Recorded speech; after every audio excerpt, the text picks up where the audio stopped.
ಬುದ್ಧ ಜನ್ಮ ದಿನೋತ್ಸವದ ಹಾರ್ದಿಕ ಶುಭಾಶಯಗಳನ್ನು ತಿಳಿಸುತ್ತಾ, ಬುದ್ಧ ನಡೆದು ತೋರಿದ 8 ಮಾರ್ಗಗಳ ಕುರಿತು ಈಗ ನಾವೆಲ್ಲ ತಿಳಿಯೋಣ.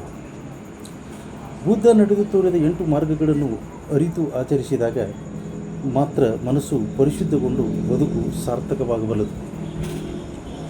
ಹೇಗೋ ಬದುಕುವ ಬದಲು ಹೇಗೋ ಸಾಯುವ ಬದಲು ಬದುಕನ್ನು ಅದರ ನಿಜ ಸ್ವರೂಪವನ್ನು ಅರಿತು ಬದುಕುವುದರಿಂದ ನಮ್ಮ ಹುಟ್ಟು ಮತ್ತು ಸಾವಿಗೆ ಅರ್ಥ ಮತ್ತು ಘನತೆ ದೊರೆಯುತ್ತದೆ.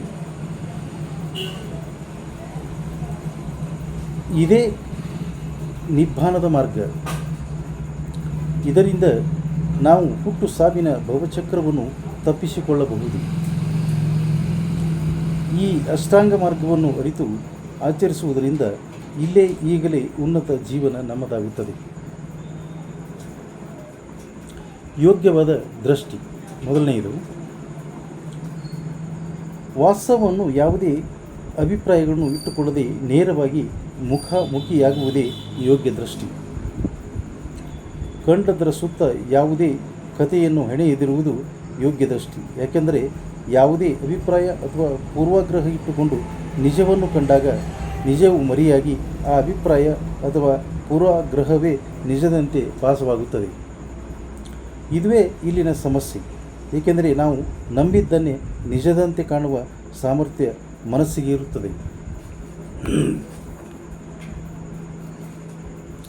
ಏಳನೆಯದು, ಯೋಗ್ಯವಾದ ಸಂಕಲ್ಪ. ಮನುಷ್ಯನಾದವನು ಫಲಾಕಾಂಕ್ಷಿಯಾಗಿ ಬದುಕುತ್ತಾನೆ. ಬದುಕಿನಲ್ಲಿ ಒಂದು ಗುರಿಯನ್ನು ಇರಿಸಿಕೊಂಡಿರುತ್ತಾನೆ.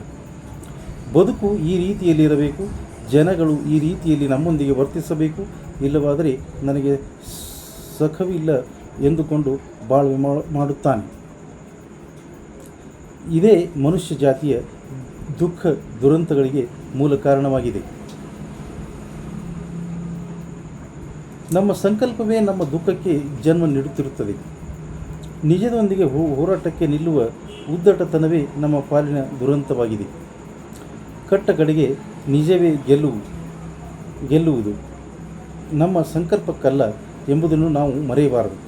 ಎಲ್ಲ ಬಗೆಯ ಕಾಮ ದ್ವೇಷಗಳಿಂದ ದೂರಾಗಬೇಕೆಂಬ ನಿರ್ಣಯವೇ ಸಂಕಲ್ಪ. ಮೂರನೆಯದು, ಯೋಗ್ಯವಾದ ಮಾತು.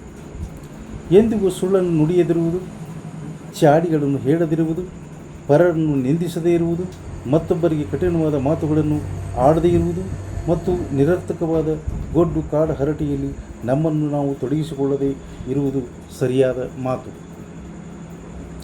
ನಾಲ್ಕನೆಯದು, ಯೋಗ್ಯವಾದ ಕ್ರಿಯೆ.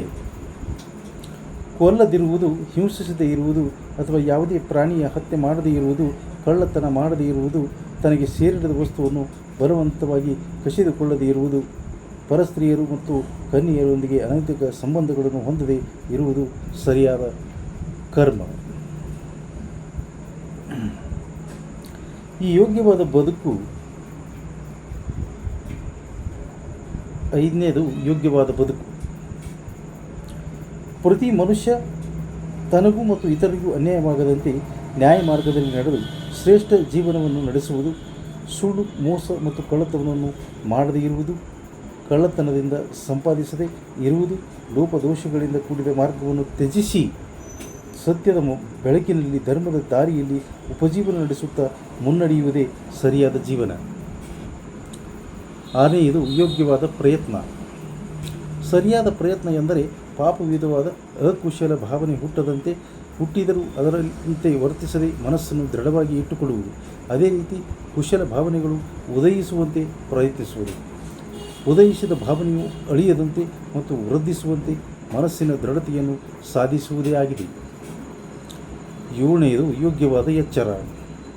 ಸರಿಯಾದ ಎಚ್ಚರ ಸ್ಥಿತಿ ಎಂದರೆ ಕಾಯವನ್ನು ಅದರ ನಿಜ ಸ್ವರೂಪದಲ್ಲಿ ನೋಡಬಲ್ಲ, ಚಿಂತಿಸಬಲ್ಲ ಮತ್ತು ಅರಿಯಬಲ್ಲ ಜ್ಞಾನವನ್ನು ಪಡೆಯುವುದು. ಅದರಿಂದ ಕಾಮ, ಕ್ರೋಧ ಮತ್ತು ವೇದನೆಯಾಗುವ ಅಪಾಯವನ್ನು ಅರಿತು ಅವುಗಳನ್ನು ತ್ಯಜಿಸುವುದು ಮಾತ್ರ ಅದಕ್ಕೆ ಅಂಟದೇ ಇರುವುದೇ ಆಗಿದೆ. ಎಂಟನೆಯದು, ಯೋಗ್ಯವಾದ ಏಕಾಗ್ರತೆ. ಒಳಗೂ ಹೊರಗೂ ಸಮಾನವಾಗಿ ಎಚ್ಚರವಿರುವ ಸ್ಥಿತಿಯನ್ನು ಸಮ್ಯಕ್ ಸಮಾಧಿ ಎನ್ನುವರು. ಒಂದು ಬದುಕಿನ ಸಿದ್ಧಿಗಾಗಿ ಇನ್ನೊಂದು ಬದುಕನ್ನು ಬಲಿದಾನ ನೀಡಬಾರದು. ಸಮ್ಯಕ್ ಸಮಾಧಿಯಲ್ಲಿದ್ದರೂ ಅರಿವಿನ ಬೆಳಕು ಒಳಹೊರಗೆ ಚೆಲ್ಲಿ ಸ್ಫುರಿಸಲು ಆರಂಭಿಸುತ್ತದೆ. ನಿಜವೆಂದರೆ ಸಮ್ಯಕ್ ಸಮಾಧಿಯಲ್ಲಿ ಒಳ ಹೊರಗಿನ ಭೇದವೇ ಮಾಯವಾಗುತ್ತದೆ. ಎಲ್ಲೆಡೆ ಬೆಳಕು ತುಂಬಿರುತ್ತದೆ. ಧನ್ಯವಾದಗಳು.